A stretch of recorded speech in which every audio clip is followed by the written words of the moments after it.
Welcome to the Nonprofits. In our third segment this week, we look at a conservative activist and his financial crusade against woke companies. Conservative activist Robbie Starbuck recently launched a boycott against Harley-Davidson, criticizing the company for supporting LGBTQ plus initiatives and other woke causes. Starbuck, who previously targeted companies like Tractor Supply and John Deere for similar reasons, claims his efforts aim to remove politics from corporate America. His campaigns have resonated with some conservative audiences, but they've also sparked backlash, particularly from those who see his actions as divisive and harmful. While Starbuck argues that businesses should stay neutral on social issues, critics argue that diversity and inclusion are crucial for modern companies' success. This story is from USA Today by Jessica Gwynn on August 2nd, 2024. And Aaron, I would like to go to you first on this one. So Aaron, political activism, much like the atheist activism that we practice,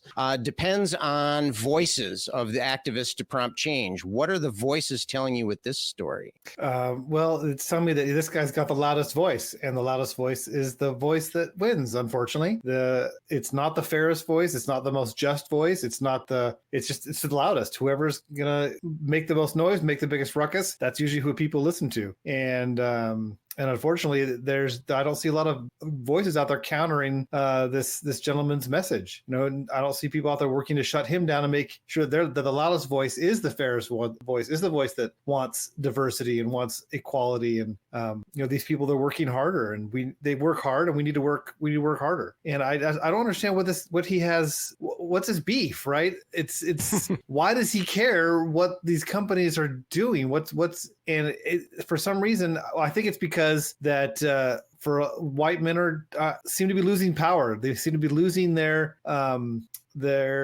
power in our country and our culture, and I believe he's scared of that. And he's not the only voice. He's not the only person out there who is decrying these rallying against diversity and equity. And it's almost like these guys also kind of have a deep understanding of how economic systems have worked historically, that economic systems really rely on a base of underpaid or not paid at all worker class that they can take advantage of at any time, and use that unpaid worker class to make them enrich themselves. And that's really what is going on here. Is he doesn't want to see himself lose power, and he doesn't want to see he loses power by having a more diverse and equitable workforce. So you're saying that there's some kind of there's a quiet part, right? You say the quiet part quiet and the loud part loud, and so that there's some kind of well-known ulterior motive going on here. The quiet part is you want really underpaid workers so that you can enrich yourself. That's the quiet part, right? I mean, look at the rate of increase of salaries and pay in the United States, and it has been flat for a long time. Flat for the workers. For workers, yeah, workers are. It's not keeping up with inflation. Workers are making less than what they have, and minimum wage in most of the country has not gone up for a very long time. All right. Thanks, Aaron. Let's jump over to Jimmy here. Jimmy, Starbuck is a political activist, and he couches his opinions in a political context. Can you comment on some of the political motivations and implications of his efforts?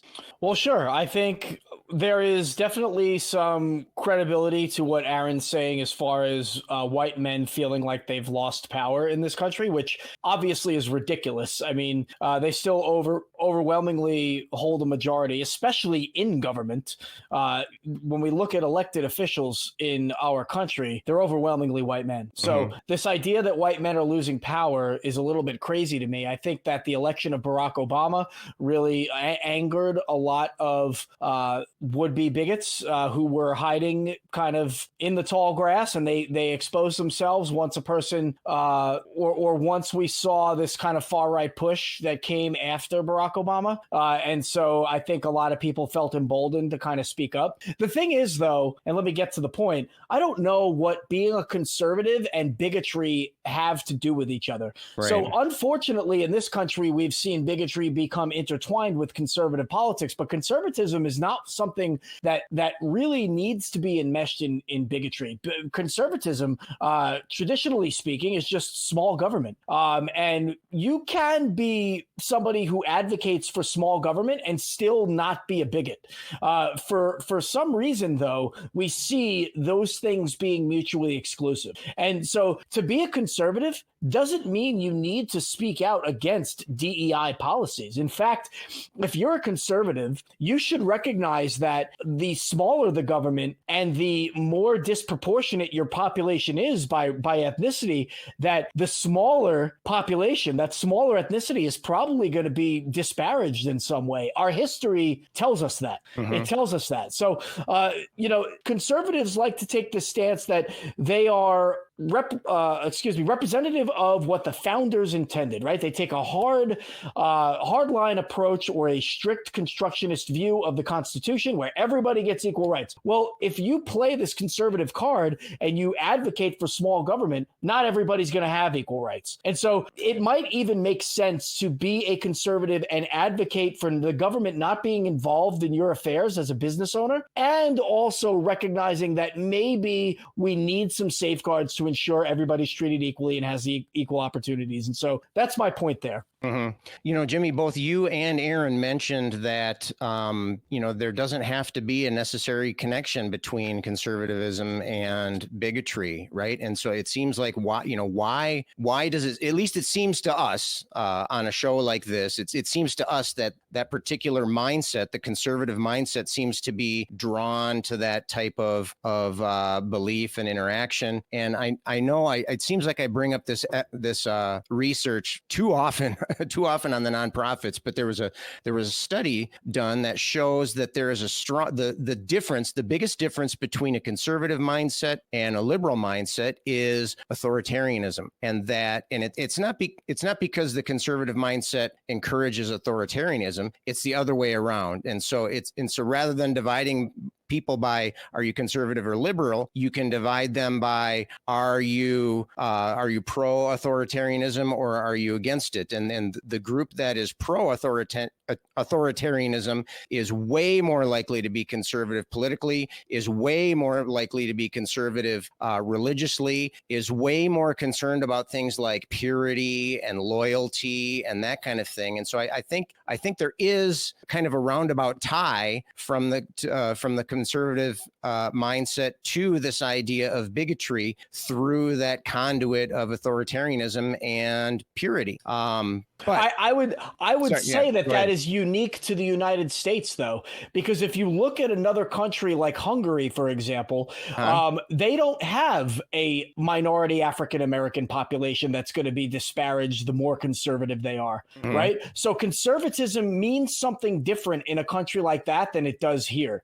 So when you get that kind of population in a country that's got disproportionate groups, you're going to see a disproportionate splitting of the resources and splitting of the gains of that society between those groups, because one is essentially going to control the other. And being conservative means that group gets to be more authoritarian over the rest of them. So I don't know. I hope that makes sense. No. Yeah, that was thanks for adding that. I'm glad you did. I want to jump over to Eli here real quick. So Eli, to you and I, this seems like a ridiculous overreaction, of course, on Starbucks' part. What could prompt such a strong reaction from him?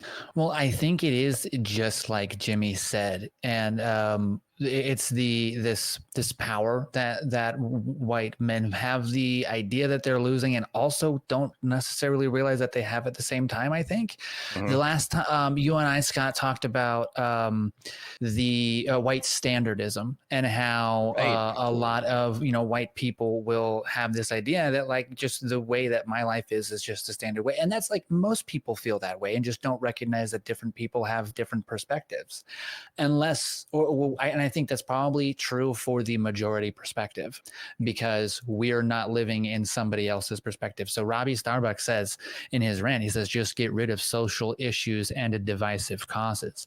And that's such a violently unaware statement. And I think because I think what makes it so divisive is this idea that the way that it always has been is the way that it should continue to be, because that's the way where I was basically allowed to treat other people however I wanted, and I could like benefit the most, and I liked it that way, and that made me the most comfortable, and I want that back. And it's not, go and these whole like the pride flags in the Tractor Supply Company store, those don't affect Robbie Starbuck. The DEI programs that any of these companies use, they don't affect Robbie Starbuck negatively in any way. He just wants to be hateful and get it back to the way he's used to having it because that's what he likes. It's just ignorance. Yeah, you mentioned that phrase, white standardism, and I remember when we talked, that came up in a story we covered on the nonprofits a few weeks ago, and the context was it was an African American woman was talking about how history in, I think it was Arizona or maybe New Mexico, had been whitewashed, and she said, you might not be a white supremacist, but you're a white standardist, and what that means is that you think of being white as like the default, as the standard, and anything else is deviations from being white. And so I wonder if that, I mean, to me, that this story here just kind of reeks of that white standardism that we were talking about before. Okay, so let's jump back over to Aaron here. Aaron, you kind of painted a dark picture of capitalism earlier. What changes could we make to the way that we examine capitalism or change capitalism itself? What can we do that can lighten up this dark picture a little bit? Well, let me read something for you. I don't think this gets read and talked about enough. Okay.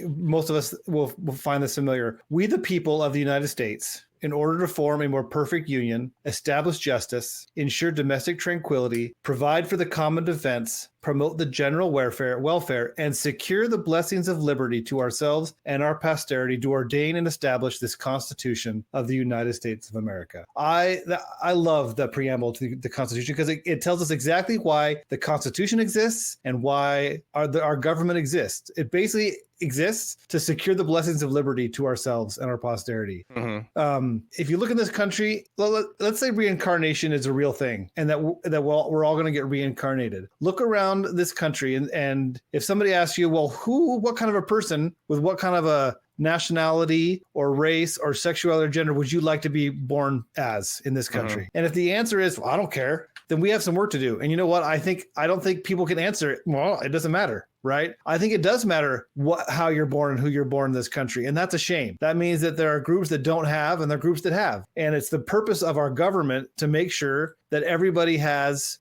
secured the blessings of liberty for themselves, regardless of their race, their nationality, their sexuality, or their gender. And I think our government needs to step up and it needs to help people have better wages. It needs to help people have medical bills that don't crush them. It needs to help people get educated, to provide education for people so they have opportunities to improve their lives. So I think to solve this problem, it requires government intervention. It requires government regulation and to help improve and secure the blessings of liberty for everybody in this country, regardless of who you were born as. Yeah, you mentioned that. What was that? The veil of ignorance morality. Is that? I think it was John Rawls that said that. Yeah, and that's a really good perspective to have. If you want to judge the fairness or judge a system, just imagine if you don't get to pick what role you're going to play in that organization or in that system or whatever. And, that really gets people thinking about other people because you don't know if you're going to be the other people or if they're going to be the other people. Right. And so if you don't know that, then if you're making decisions based on position, then that's taking advantage of the fact that you're in that position. That's exercising that privilege. And so I also appreciate that you read us the preamble to the Constitution there. I agree. I think that's we should read that a little more often. But anyway, I digress a little bit here. Let's jump down to Eli here. Eli, so we talked about maybe there's racial motivations, maybe there's some political motivations. It seems like there's some kind of maybe kind of deeper urge pushing Starbuck here into doing these kind of things. What do you think about that? So what he says here, like I said before, like this is all just about hate. Like I want to hate these people and you're making it uncomfortable for me to do that. And he says at one point, or there's a quote from the article that says, if you give people the I am paraphrasing, but it says, if you give people the information, especially if you are doing it in a way that is focused at the right demographics and at the right customer base, then they are going to make wise choices. And what he means by that is if you manipulate people, you can get them to do what you want. And I guess I shouldn't say that's what he means. I shouldn't, put intent to it, but that's how I read that. That's how it feels, just coming from like the what he's been doing, like these campaigns that he's on that he finds to be so important that like haven't really made any change to the way that these companies do business, other than like these particular products aren't on display anymore. Mm-hmm. It really just seems like the only reason for it is, hey, the purpose of an ad campaign is to like draw in customers. And if Harley-Davidson wants to draw in customers that are of the LGBTQIA community, which I'm sure that they do, because like money doesn't have sex. So like there's no wrong way, like there's no wrong money. So I'm sure they want that money. There was in the article, it said that there is $1.4 trillion of purchasing power in the USA among the LGBTQIA community. So I know that Harley-Davidson wants that money. So if they want to show that community that they are welcoming and inclusive to them, they need to include that community and welcome that community in their ad campaigns. This is 1+1. And like Robbie Starbuck is upset about it. The UFC fighter Sean Strickland, who was mentioned in the article, saying that this is betrayal by Harley-Davidson, that is treachery. And it seems to me that that's not a word of privilege right there. Right, exactly. If acknowledging that people that are different from you exist, like that's not betrayal. That's like snowflake narcissism. And right. Like, yes, I'm calling Sean Strickland out, because that just seems really fragile to me, to feel like you're being betrayed. If it is so important to your image to reject other people as people, then your image is fragile. Yeah, no shit. But you point out that so in order to be able to apply that pressure, then he must be somewhat successful. Mm-hmm. Jimmy, let's jump down to you here. We've seen that Starbucks has been successful in the past with Tractor Supply and with John Deere. They basically all but caved in to his demands, and now Harley-Davidson is on the edge or figuring out what to do here. What can these companies do other than what Eli has been suggesting, just embracing it and going with it? Is there anything that they could do to resist that kind of business pressure? Well, I think that based off my sheer observation and not on any data, so this is dangerous, but I'm gonna go down this road anyway. And based off the fact that I have lived in New York and Texas and Florida, I would probably venture to say that Tractor Supply and John Deere do not have a large customer base or employment force that represents anybody other than the kind of conservative population, mm-hmm. right? Maybe there might be some onesie twosies, but generally speaking, I don't think that they, John Deere or Tractor Supply are in the middle of New York City and doing a whole lot of business, right? I haven't seen one in Times Square recently. These are in the rural areas where things like that are common and where a mindset that is anti-woke, if you will, is more common as well.